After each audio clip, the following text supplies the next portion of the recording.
छोटी सी दुकान से सफर किया शुरू, आज कमाते हैं करोड़ों। आपके घरों में मौजूद एवरेस्ट मसाले के करता धरता की अजब है कहानी।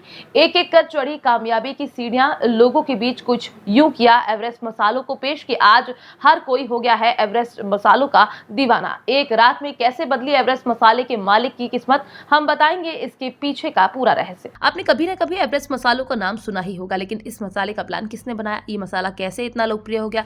वो कौन से व्यक्ति थे जिसने एक मसाले की दुकान पर काम करते करते ये प्लान बना दिया, जिस प्लान ने एवरेस्ट मसाले को इतना कामयाब मसाला बना दिया? आज हम आपके साथ मिलकर इन सभी प्रश्नों के सटीक उत्तर तलाशेंगे और आपको बताएंगे अगर आप किसी उद्योग या स्टार्टअप को शुरू करना चाहते हैं तो आपको क्या करना चाहिए ताकि आप एक सफल उद्योगपति बन सके। लेकिन उससे पहले आप एवरेस्ट मसाले के करता धरता के शुरुआती सफर के बारे में कुछ अहम जानकारियां जान लीजिए। दरअसल वर्षों पुरानी बात है, साउथ बॉम्बे में एक लड़का अपने पिता की 200 स्क्वायर फीट की मसाले की दुकान में काम किया करता था, जिसका नाम था वाड़ीलाल शाह। इस वाड़ीलाल ने दुकान पर मसाले बेचते बेचते ध्यान दिया कि महिलाएं मसाले खरीदते समय कोई विशेष कॉम्बिनेशन का ध्यान नहीं रखती। यहीं से वाड़ीलाल के दिमाग में प्लान आया और उसने एवरेस्ट मसाले की नींव रखने की अहम भूमिका निभाई। इस समय वाड़ीलाल ने एक कंप्लीट मसाला पैक तैयार किया जिसका कॉम्बिनेशन और स्वाद हमेशा एक सा रहे। इसी आइडिया पर काम करते हुए वाड़ीलाल शाह आगे बढ़े और अपना एक ऐसा ब्रांड दिया जो मसालों की दुनिया का बेताज बादशाह बनकर सामने आया। वाड़ीलाल शाह ने इस प्लान के साथ जो ब्रांड बनाया उसका नाम था एवरेस्ट मसाला।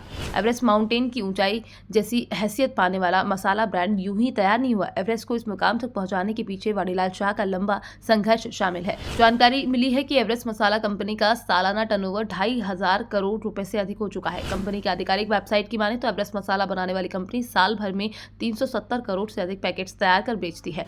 जिन वाड़ीलाल का मसाला इस समय बुलंदियों को छू रहा है, उन्हीं वाड़ीलाल ने प्रारंभ के दिनों में केसरी मिल्क मसाला बनाया और इस मसाले को अपने पिताजी की दुकान पर ही बेचना शुरू कर दिया।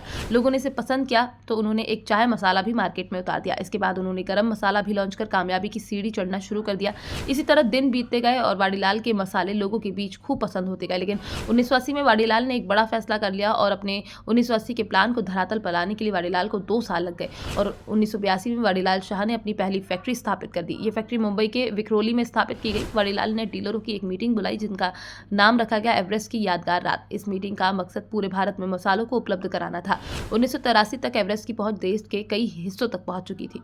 आपको जानकर हैरानी होगी, एवरेस्ट पहली ऐसी कंपनी बनी जिसने मसालों के लिए एक टेलीविजन विज्ञापन तैयार किया। दूरदर्शन पर चले इस विज्ञापन में कंपनी ने बिजनेस को नई ऊंचाइयों तक पहुंचा दिया और देखते ही देखते एवरेस्ट कंपनी के मसाले पूरे भारत में छा गए। फिलहाल आप हमें कमेंट करके बता सकते हैं कि आप कौन से मसाले का उपयोग करते हैं और आपको एवरेस्ट मसाले के मालिक की ये कहानी कैसी लगी। इसको लेकर भी आप अपनी राय हमारे साथ लिखकर साझा कर सकते हैं। Bureau report, PDN news.